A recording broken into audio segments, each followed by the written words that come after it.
So hello అండి, అందరికీ నమస్కారం. ఇప్పుడే మనం మెక్డొనాల్డ్స్ షేరర్ మీల్ తీసుకున్నాం. ఇందులో మనకి ఒక సాఫ్రాన్ రైస్ ఇస్తాడు, ఎల్లో రైస్, ఒక mustard sauce, bone marrow gravy, ఒక స్ప్రైట్ కూల్ డ్రింక్ కూడా ఇస్తాడనమాట.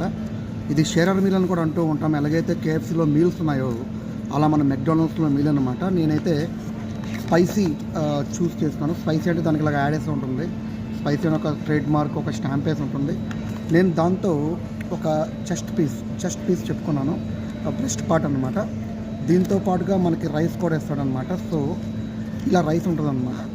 So this is the flavoured rice, saffron flavoured rice అనమాట. చాలాసార్లు తిన్నాను, కాకపోతే కాస్త సాల్ట్ తక్కువ ఉంటుంది. సో సేఫ్ సైడ్ నేను సాల్ట్ కూడా చెప్పుకోవడం జరిగింది. So this is called bone marrow gravy అండి. ఇలా ఉంటుంది bone marrow gravy. And this is the mustard sauce అనమాట. ఇవన్నీ కలుపుకొని కాంబోలు తింటే అదిరిపోతుంది. ఎందుకంటే చాలాసార్లు తిన్నాను. ఐ థింక్ ఇండియాలో కూడా ఉంటుంది. ఇక్కడైతే షేరర్ మీల్ అంటారు దీన్ని. ఎలాగైతే మన కేఎఫ్సీలో మీల్స్ ఉంటుందో అలా మెక్డొనాల్డ్స్ కూడా మనకి మీల్ అనేది పెట్టడం జరిగింది. ఇప్పుడు ఒకసారి టేస్ట్ చేద్దాం.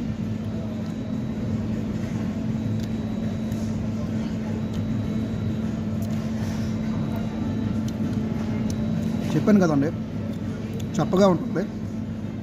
అట్ ద సేమ్ టైం ఈ సౌప్తో కనుక తీసుకుంటే చాలా బాగుంటుంది. So this is the chicken breast part అనమాట. పర్ఫెక్ట్గా ఉంటుంది అనమాట. ఈ మూడు కాంబో తింటే పర్ఫెక్ట్గా ఉంటుంది. వీడియో చూసేందుకు థ్యాంక్ యూ.